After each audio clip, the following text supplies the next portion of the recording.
Bonjour, nous allons vous parler de la méthode dite des 6 chapeaux. Cette méthode permet d'être plus efficace pour réfléchir ensemble, par exemple dans le cas d'un nouveau projet, d'un point d'étape ou même d'une résolution de conflit. Elle favorise l'expression de chacun et chacune, l'équivalence des participants et participantes, la prise en compte de tous les points de vue comme autant de richesses pour le groupe. La méthode des 6 chapeaux est issue du travail effectué par le docteur de Bono. Dans les années 80, le docteur de Bono a constaté que l'élaboration de la pensée, que ce soit seul ou en groupe, se fait en mélangeant différents modes de pensée.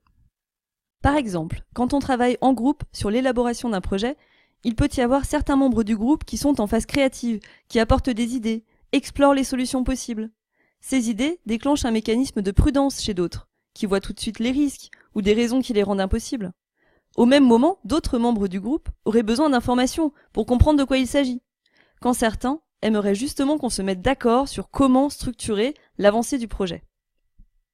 En réalité, toutes ces façons d'aborder le projet sont utiles et légitimes. Le problème réside dans le fait d'essayer de les traiter tout en même temps.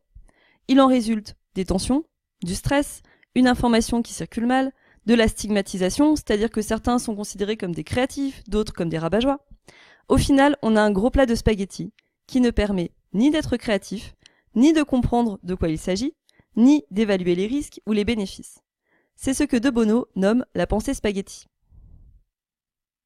Pour sortir de là, le docteur De Bono a eu 3 idées clés. Première idée, regrouper les différentes façons de penser utiles à un projet en 6 catégories, 6 modes de pensée, chacun représenté par un chapeau de couleur. Deuxième idée, tous les membres du groupe travaillent dans un mode de pensée, donc un chapeau à la fois. Par exemple, quand on est en évaluation des risques, c'est tout le groupe qui évalue les risques en même temps. Troisième idée. Une séance de travail est structurée par l'ordre d'utilisation des chapeaux. Ainsi, en fonction de la nature de notre travail collectif, la séquence des 6 chapeaux sera différente. Avant d'aller plus loin, nous allons voir quels sont ces 6 chapeaux, ces 6 modes de pensée identifiés par De Bono. Chapeau bleu. En chapeau bleu, on organise notre pensée, on définit un plan d'action, ou on élabore une synthèse. Chapeau blanc, c'est le chapeau de la neutralité, l'espace où nous énonçons les faits, sans interprétation, sans jugement. Chapeau vert, c'est l'espace de la créativité, l'espace où nous proposons toutes les idées concrètes, alternatives possibles, qui n'ont pas besoin d'être réalistes. Chapeau noir, en chapeau noir, nous évaluons les risques, les manques, les faiblesses, ce qui fait que ça ne marchera pas. En chapeau jaune, c'est l'inverse. Nous regardons ce qui marche, les bénéfices que ça va apporter, nos forces. Et enfin, le chapeau rouge, le chapeau des émotions, des intuitions, le chapeau où s'exprime une autre perception que nous pouvons avoir du sujet. Le détail et l'esprit de ces chapeaux vous sont présentés à l'issue de cette vidéo. Un point important de cette méthode, c'est que nous ne cherchons pas à nous mettre d'accord sur les éléments apportés dans chaque chapeau, car ils sont tous utiles. C'est simple, et en même temps, ce n'est pas très habituel. Par exemple, dans un chapeau noir, un membre du groupe exprime un risque qui n'a aucune réalité pour moi, peu importe.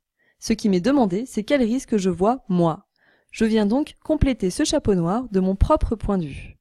De ce fait, la méthode des 6 chapeaux n'est pas un outil de décision, mais bien un outil de réflexion.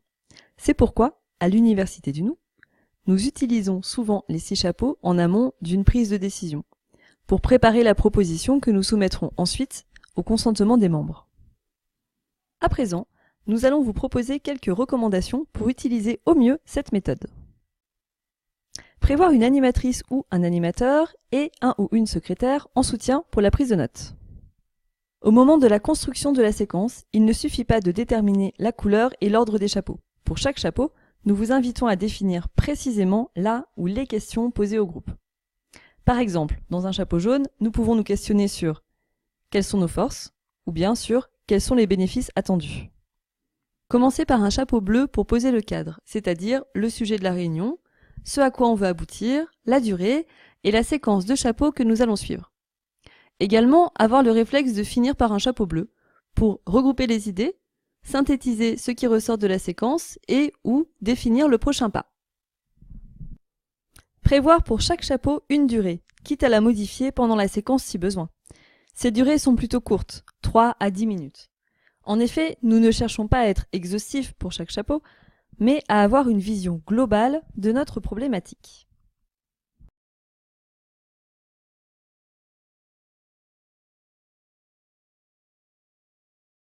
Prévoir des supports type post-it, paperboard ou prise de notes informatique pour permettre de capter rapidement un flux important d'idées, de les sélectionner ou de les réorganiser au fur et à mesure de la séquence.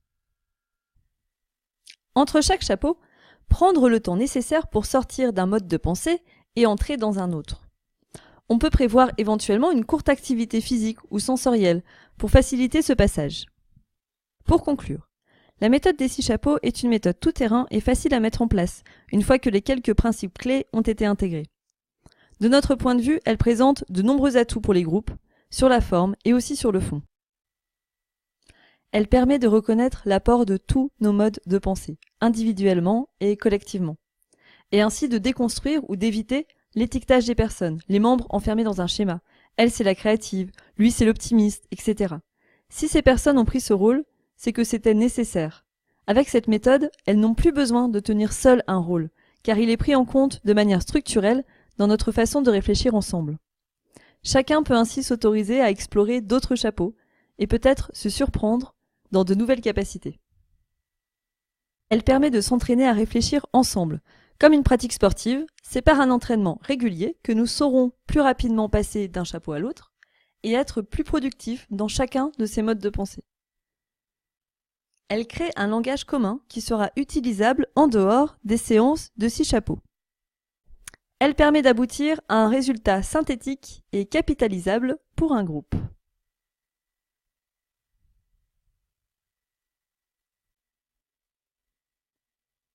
Elle peut être utilisée de façon individuelle quand on travaille seul sur un projet.